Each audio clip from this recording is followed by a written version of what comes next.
Hey everyone, in this video I'll tell you about 9 religions in 9 words. I will also tell you which one I like and how it best describes my search for a purpose in life. While I was reading Korean novels, I came across 3 religions, Buddhism, Taoism and Confucianism, so it caught my attention a bit. As often is the case, I find myself distracted like a fish, so I dived deeper and found myself comparing 9 different religions. But I'm also interested in new ideas and ways of looking at life and the world. Just to understand them better, I swam more in the shallows, so thought of coming up with a single word that tells the essence of each religion. This is not to reduce their complexities, but in order for me to understand them better and to get my teeth in. It definitely helped me, so I hope it helps you too. Okay, let's get started. This is in no particular order.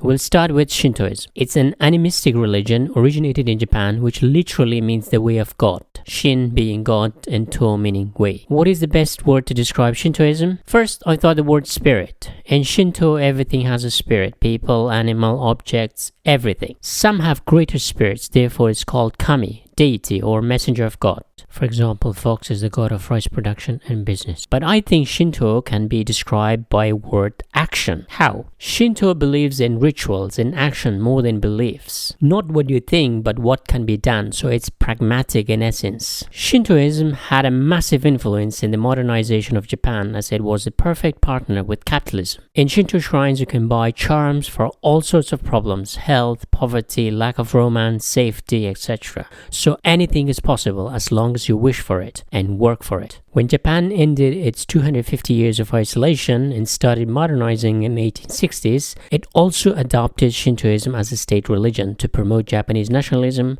with the emperor given the status of god. In fact, Japan's rapid rise to power is attributed to Shintoism in the same way that Northern European Industrial Revolution was helped by Protestantism or Calvinism. So Shintoism can be described by the word action. Confucianism originated in China by a philosopher named Confucius. The word that best describes this religion is harmony. Not individual freedom, but social harmony, because it guarantees a peaceful coexistence, which is the goal of Confucianism. How to achieve harmony? One way is seniority and juniority. Young people must respect elders. This is also practiced. In Japan, for example, senpai kohai means seniors are in charge, but when they go out for a meal, your seniors pay for the meal. And also companies tend to look after their employees a lot better. Patriarchy is another way to create harmony. Children and women must respect men. In return, they provide for them. Confucianism also promoted meritocracy to make sure that rulers didn't become authoritarian and corrupt. It's still very influential in China, Korea and Japan, especially among corporations and government. It's more a moral practice, bureaucracy and political system than a spiritual and religious. So the goal of Confucianism is peace and harmony. Buddhism originated in northern India or Nepal, but spread to China, Korea and Japan. Also a popular religion among atheists in the West, as it doesn't have a god.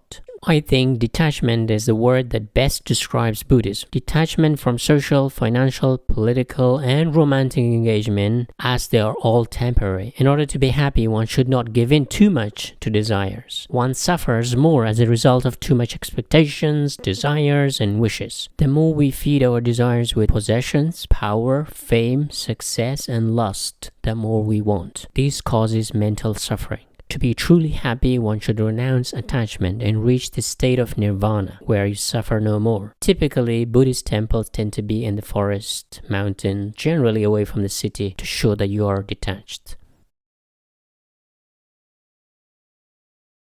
Taoism or Taoism originated in China by a man called Lao Tzu, although this has been debated, and the book that contains its doctrines called Tao Te Ching. It emphasizes non-action action or effortless action, not to be confused with laziness or lack of action, but effortless action. The word that describes Taoism is flow. A good example would be a flow that artists and athletes experience when they are in the zone. Their best comes out without much effort as they become one with their work. It focuses on spontaneity, flowing like a river. The literal meaning is the way or course of nature, not resisting nature but going in the same direction as nature or becoming as one with nature. We come from nature, and when we die we return to nature, so it's a religion of flow.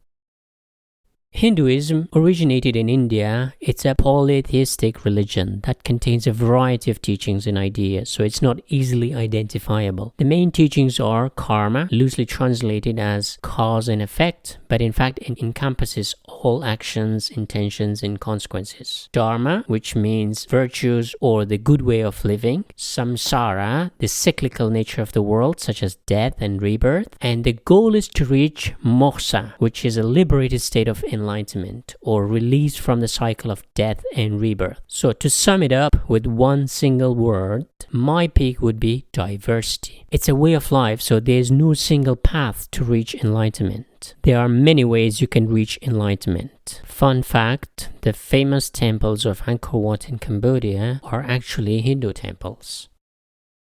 Jainism also originated in India in 6th century BC. Jain literally means victor. It emphasizes austerity or detachment similar to Buddhism, and this allows you to escape the cycle of death and rebirth. Karma, as we saw earlier, that encompasses all actions, intentions, and consequences, causes attachment to the soul, which causes misery, according to Jainism. To describe Jainism with one word would be non-violence, so no harming to other humans or animals. It teaches strict vegetarianism as well as forbidding the use of bad words. Fun fact, Jains are one of the wealthiest in India, which is ironic given it promotes austerity, and also Jains are highly educated. And Gandhi was a big admirer of Jainism due to its pacifism. Sikhism also originated in India or Punjab in the 16th century, so it's relatively young religion. It came about as a rejection of Hindu caste system. Sikhs, unlike Hindus, believe in a single universal God and putting less importance in rituals or worship or pilgrimages. Instead, the focus is on honest living, helping the poor and chanting. My word to describe Sikhism would be giving, as they are famous for giving free meals at their temples all around the world. In fact, it's a religious duty to share your food with others. They're also famous for not cutting their hair. Fun fact, Sikhs are allowed to wear turban instead of helmet while riding a motorbike in some countries. Typically, male Sikh is called Singh, meaning lion, and female Kaur, meaning princess.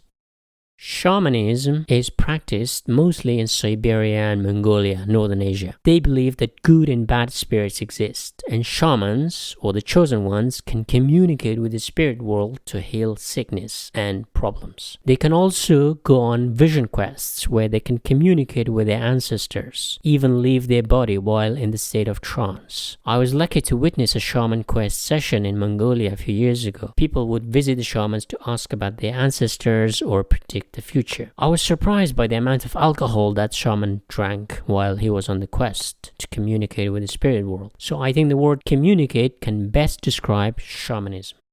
Zoroastrianism originated in Central Asia in what is now modern-day Afghanistan by a man called Zardosht or Zarathustra. It spread to the region very quickly before Islam replaced it in 7th century. It is said to be the first monotheistic religion that believed in one God, Ahura Mazda, and divided the world into good and evil. Everyone is equal to do good things, so I think the word one can describe this religion. One God, one truth, and the best truth and the best God. A single path to reach salvation or God.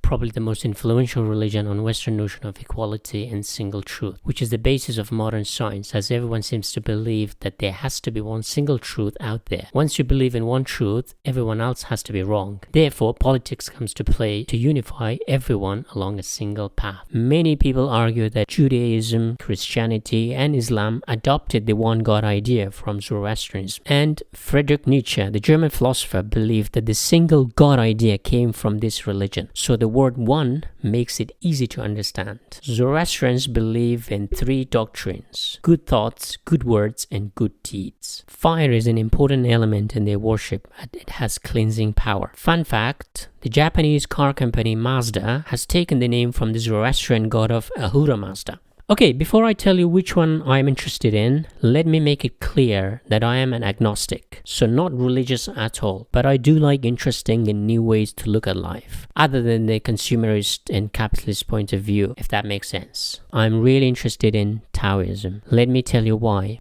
What I find really interesting about Taoism is that it describes the flow when artists and athletes get in the zone, where effort or strain no longer feels like pushing. You become almost one with what you do. You and your artistic expressions in the case of artists, you and your body in the case of athletes. I can tell you that sometimes I experience this flow. When I write, mostly it's toiling and hard work, but occasionally things just flow. Words, characters, plots, settings, and ideas just come out. It's the most wonderful feeling. So there you go. Taoism is my pick, but I'm swimming in the shallow waters. Let me know which one you want me to dive deeper and see what I find down below. Thank you.